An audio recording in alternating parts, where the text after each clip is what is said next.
জানিয়ে দেব এই মুহূর্তে হাতে পাওয়া সর্বশেষ গুরুত্বপূর্ণ আপডেট বাংলা সংবাদ। শুরুতেই থাকছে টপ কমান্ডারদের বিচার 1 বছরের মধ্যেই শেষ হবে। আন্তর্জাতিক অপরাধ ট্রাইব্যুনালের চিফ প্রসিকিউটর মোহাম্মদ তাজুল ইসলাম জানিয়েছেন, ট্রাইব্যুনালে প্রধান অভিযুক্তদের বিচার প্রায় 1 বছরের মধ্যেই শেষ হবে। মানবতা বিরোধী অপরাধের বিচার প্রক্রিয়ায় সাধারণত শীর্ষ অপরাধী বা টপ কমান্ডারদের বিচার করা হয় উল্লেখ করে তিনি বলেন, আমরা টপ কমান্ডারদের বিচার করছি এবং এ প্রক্রিয়া খুব শীঘ্রই শেষ হবে। এবারে জানাবো, আগামী নির্বাচনে ইসলামপন্থীরা ঐক্যবদ্ধভাবে নির্বাচন করবে। ইসলামী আন্দোলন বাংলাদেশের আমির চরমোনাই পীর মুফতি সৈয়দ মোহাম্মদ রেজাউল করিম বলেছেন, আগামী নির্বাচনে প্রতিটি আসনে ইসলামপন্থীদের একক প্রার্থী নিশ্চিত করা হবে। ইসলামপন্থীরা ঐক্যবদ্ধভাবে সব আসনে প্রার্থী দেবে এবং মানুষের রক্তে কেনা বিপ্লবকে অর্থবহ করবে। জানাবো, ফেসবুক লাইভে কটূক্তি, দুপক্ষের সংঘর্ষে আহত অর্ধশতাধিক। হবিগঞ্জের আজমিরিগঞ্জে ফেসবুক লাইভে প্রতিপক্ষকে নিয়ে কটূক্তি করাকে কেন্দ্র করে দুপক্ষের সংঘর্ষে নারীসহ উভয় পক্ষের অন্তত 50 জন আহত হয়েছেন। এদিকে আওয়ামী লীগকে নিষিদ্ধের বিষয়ে কেউ স্পষ্ট বক্তব্য দিচ্ছেন না। গণঅধিকার পরিষদের সাধারণ সম্পাদক রাশেদ খান বলেন, আওয়ামী লীগকে নিষিদ্ধের বিষয়ে এখনো কোনো স্পষ্ট বক্তব্য পাচ্ছে না। আমরা বলতে চাই, গণহত্যার পরেও আওয়ামী লীগের আর রাজনীতি করবার অধিকার নেই, তাদের নিষিদ্ধ করতে হবে। এবারে থাকছে অর্থ পাচার কমেছে, রিজার্ভ এখন 20 বিলিয়নের উপরে। দেশে বৈদেশিক মুদ্রার রিজার্ভ $20 বিলিয়ন ছাড়িয়েছে বলে জানিয়েছেন বাংলাদেশ ব্যাংকের গভর্নর ডক্টর আহসান এইস মনসুর। গত অগাস্টের পর আর কোনো ডলার বিক্রি না হওয়ায় রিজার্ভ কমছে না বলে মন্তব্য করেন তিনি। শনিবার দুপুরে টাঙ্গাইলের ঘাটাইল উপজেলার অডিটোরিয়ামে ইসলামী ব্যাংক বাংলাদেশের পিএলসির 400তম শাখা উদ্বোধন শেষে সাংবাদিকদের তথ্য নিশ্চিত করেন। এবং সর্বশেষ জানাবো আন্তর্জাতিক সংবাদ। পাক আফগান সীমান্তে ভয়াবহ সংঘর্ষ, নিহত 23। পাকিস্তান এবং আফগানিস্তানের সীমান্তে দুদেশের সীমান্তরক্ষীদের মধ্যে ভয়াবহ সংঘর্ষে পাকিস্তানের 19 সেনা নিহত হয়েছেন। এছাড়া আফগানিস্তানের 3 বেসামরিক নাগরিকও নিহত হয়েছেন। শনিবার চীনা সংবাদ সংস্থা সিনহুয়ার বরাতে চায়না ডেইলি এ তথ্য প্রকাশ করেছে। এতক্ষণ শিরোনাম শুনছিলেন, এবার বিস্তারিত। প্রিয় দর্শক, আপনি যদি এই চ্যানেলে নতুন হয়ে থাকেন, ভিডিওটি দেখতে দেখতে চ্যানেলটি সাবস্ক্রাইব করে আমাদের সঙ্গে থাকুন। আর এই ভিডিও সম্পর্কে আপনি আপনার মূল্যবান মতামতটি কমেন্ট বক্সে জানিয়ে দিন। আর হ্যাঁ প্রিয় দর্শক, জানিয়ে দিন ভিডিওটি কোথা থেকে দেখছেন। টপ কমান্ডারদের বিচার 1 বছরের মধ্যে শেষ হবে, তাজুল ইসলাম। আন্তর্জাতিক অপরাধ ট্রাইব্যুনালের চিফ প্রসিকিউটর মোহাম্মদ তাজুল ইসলাম জানিয়েছেন, ট্রাইব্যুনালে প্রধান অভিযুক্তদের বিচার প্রায় 1 বছরের মধ্যে শেষ হবে। শনিবার রাজধানীর খামারবাড়ির কৃষিবিদ ইনস্টিটিউশন বাংলাদেশের মিলনায়তনে 2 দিনব্যাপী ঐক্য সংস্কার এবং নির্বাচন শীর্ষক সংলাপের দ্বিতীয় দিনে গুম খুন থেকে জুলাই গণহত্যা বিচারের চ্যালেঞ্জ শীর্ষক অধিবেশন চলাকালীন একথা জানান তিনি। মানবতা বিরোধী অপরাধের বিচার প্রক্রিয়ায় সাধারণত শীর্ষ সন্ত্রাসীদের শীর্ষ অপরাধীদের বা টপ কমান্ডারদের বিচার করা হয় উল্লেখ করে তিনি বলেন, আমরা টপ কমান্ডারদের বিচার করছি এবং এ প্রক্রিয়া খুব শীঘ্রই শেষ হবে। তাজুল ইসলাম বলেন, ট্রাইব্যুনাল এমন এক পর্যায়ে পৌঁছেছে যে আগামী 1 বছরের মধ্যে প্রধান অভিযুক্তদের সকল বিচার সম্পন্ন করা সম্ভব হবে। তিনি বলেন, দেশের অন্যান্য অপরাধের বিচার সাধারণত আদালতে চলমান রয়েছে এবং সে বিচার কিভাবে চলবে তা সংশ্লিষ্ট আদালত নির্ধারণ করবে। তাজুল ইসলাম বলেন, প্রধান উপদেষ্টা ডক্টর মোহাম্মদ ইউনূসের সঙ্গে সম্প্রতি তার কথা হয়েছে। প্রধান উপদেষ্টা তাকে বলেছেন, প্রাধান্য দেওয়ার মতো অনেক বিষয় আছে, কিন্তু সবচেয়ে বড় প্রাধান্য হচ্ছে যারা দেশটাকে খুন এবং গুমের স্বর্গরাজ্যে পরিণত করেছিল, যারা ছাত্র জনতার রক্তে এই বাংলার মাটি রঞ্জিত করেছেন, তাদের বিচার 1 নম্বরে প্রাধান্য। এ জায়গায় ব্যর্থ হবার কোনো সুযোগ নেই বলেও প্রধান উপদেষ্টা তাকে জানিয়েছেন বলে জানান তিনি। সারা দেশে মানবতা বিরোধী অপরাধ সংঘটিত হয়েছে এবং এর সঙ্গে আওয়ামী লীগ ও তার অঙ্গ সংগঠন রাজনৈতিকভাবে সম্পৃক্ত ছিল।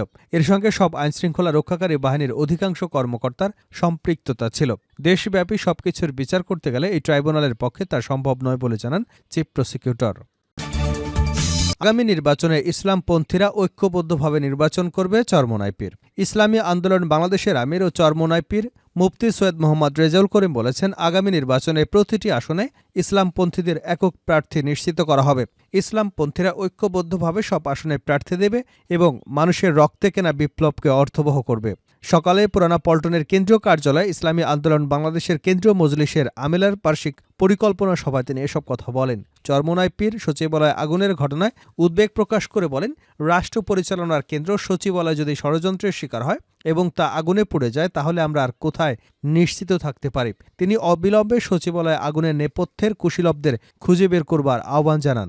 এছাড়া তিনি বলেন, বাংলাদেশের ইতিহাসে সবচেয়ে সম্ভাবনাময় সময় পার করছে, একই সঙ্গে ক্রান্তিকাল অতিক্রম করছে। এ সময় যদি যথাযথ এবং কার্যকর ব্যবহার করা না যায়, তাহলে দেশ আবারও ঘূর্ণিপাকে আবর্তিত হবার আশঙ্কা আছে। বিপুল জনসমর্থনে পুষ্ট এই সরকার সংস্কারে নানা উদ্যোগ নিয়েছে, কিন্তু বিপদ আপদ পিছু ছাড়ছে না। একের পর এক সমস্যা সামনে আসছেই। এর কোনোটা ষড়যন্ত্র হওয়ার সম্ভাবনা প্রবল। এমন অবস্থায় সবাইকে ঐক্যবদ্ধ থাকা জরুরি। ফ্যাসিবাদের বিষদাঁত উপড়ে ফেলতে এ সরকারকে সময় এবং সমর্থন দেওয়া দরকার। ফেসবুক লাইভে কটূক্তি, দুপক্ষের সংঘর্ষে আহত শতাধিক। হবিগঞ্জের আজমেরীগঞ্জে ফেসবুক লাইভে প্রতিপক্ষকে নিয়ে কটূক্তি করাকে কেন্দ্র করে দুপক্ষের সংঘর্ষে নারীসহ উভয় পক্ষের অন্তত ৫০ জন গুরুতর আহত হয়েছেন। শনিবার সকালে উপজেলার শিবপাশা ইউনিয়নের পশ্চিমভাগ গ্রামের মুহিত মিয়া এবং শেখ ওয়ালিউর রহমানের লোকজনের মধ্যে এ সংঘর্ষের ঘটনা ঘটে। খবর পেয়ে পুলিশ ঘটনাস্থলে গিয়ে পরিস্থিতি নিয়ন্ত্রণে আনে। পুলিশ ও স্থানীয় সূত্র জানায়, শিবপাশা ইউনিয়নের পশ্চিমভাগ গ্রামের মুহিত মিয়া ও শেখ ওয়ালিউর রহমানের মধ্যে দীর্ঘদিন ধরে বিভিন্ন বিষয় নিয়ে বিরোধ চলে আসছিল। শুক্রবার সন্ধ্যায় মুহিত মিয়ার পক্ষে ধনু মিয়ার ছেলে রনি মিয়া তার ফেসবুক লাইভে শেখ ওয়ালিউর রহমানের ভাইয়ের বিরুদ্ধে অশালীন মন্তব্য করে কথাবার্তা বললে বিষয়টি নিয়ে শুক্রবার সন্ধ্যায় উভয় পক্ষের মধ্যে সংঘর্ষের সৃষ্টি হয়। এ সময় উভয় পক্ষের অন্তত ১০ জন আহত হন। আমিরগঞ্জ থানার ওসি এবিএম মাইদুল হাসান জানান, দুপক্ষের পূর্ব বিরোধ ছিল। শুক্রবার সন্ধ্যায় ফেসবুকে কটূক্তি করাকে নিয়ে দুপক্ষে সংঘর্ষ জড়ায়। এর জেরে শনিবার সকালে উভয় পক্ষের লোকজন পুনরায় সংঘর্ষে লিপ্ত হয়। তবে পরিস্থিতি বর্তমানে স্বাভাবিক রয়েছে। আওয়ামী লীগকে নিষিদ্ধের বিষয়ে কেউ স্পষ্ট বক্তব্য দিচ্ছে না রাশেদ খান। গণঅধিকার পরিষদের সাধারণ সম্পাদক মোহাম্মদ রাশেদ খান বলেছেন, আওয়ামী লীগকে নিষিদ্ধের বিষয়ে এখনও কেউ স্পষ্ট বক্তব্য দিচ্ছে না। আমরা বলতে চাই, গণহত্যার পরে আওয়ামী লীগের কারো আর রাজনীতি করবার অধিকার নেই। তাদের নিষিদ্ধ করতে হবে। রাজধানীর সোহরাওয়ার্দী উদ্যানে খেলাফত মজলিসের দ্বাদশ সাধারণ পরিষদ অধিবেশনে যোগ দিয়ে একথা বলেন তিনি। রাশেদ খান বলেন, আগে যেখানে আলেম উলামারা সমাবেশ করত, ওয়াজ মাহফিলের আয়োজন করত, আওয়ামী লীগের গা জ্বলত।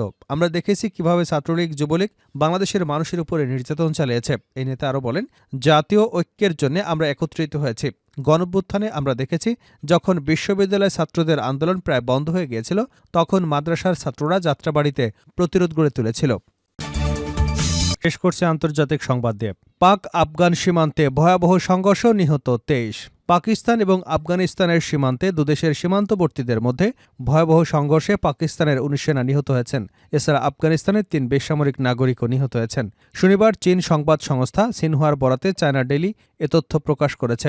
এই সংঘর্ষের সূত্রপাত ঘটে চলতি সপ্তাহে আফগানিস্তানের মূল ভূখণ্ডে আফগানিস্তানের ক্ষেপণাস্ত্র হামলার পর। এই হামলার পর সীমান্ত জুড়ে চরম উত্তেজনা সৃষ্টি হয় এবং পরিস্থিতি দিন দিন আরও জটিল হয়ে উঠেছে।